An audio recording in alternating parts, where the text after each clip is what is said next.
To bring this to your attention, this is a follow-up to a story that we brought you earlier this week, about 2 days ago. So this is what we know.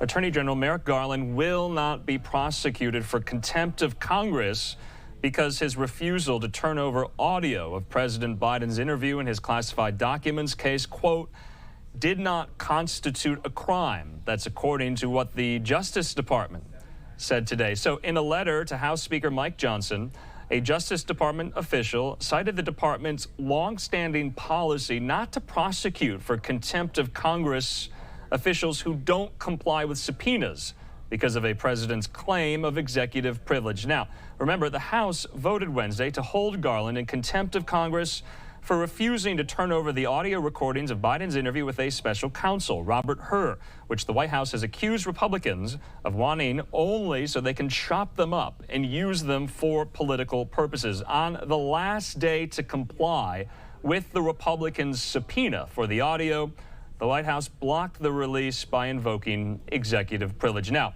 the vote was 216 to 207.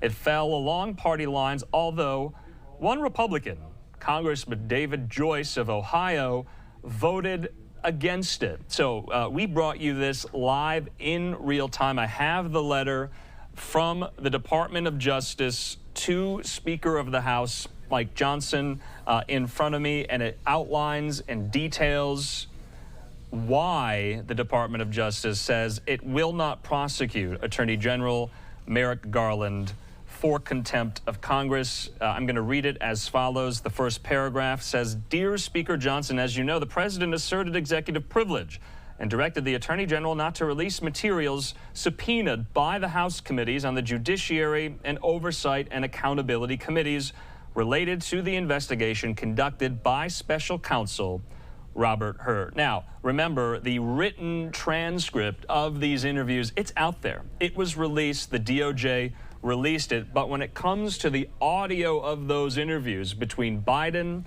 and Special Counsel Robert Hur, the DOJ asserted executive privilege in not complying with the subpoena from these House committees to release said audio. Now, remember, we brought you this kind of factoid at the time. A reminder, Garland is the third U.S. Attorney General to be held in contempt of Congress, and the third U.S. Attorney General who will not, after those contempt resolutions, be prosecuted by the DOJ. So you'll remember Eric Holder, Obama's Attorney General, he was found in contempt. Also, Bill Barr, Trump's Attorney General, was also found in contempt of Congress as well. The DOJ at the time also chose not to prosecute as well here. Well, we're getting a statement in from a spokesperson at the House Judiciary Committee. They say, quote, the rule of law for thee, but not for me.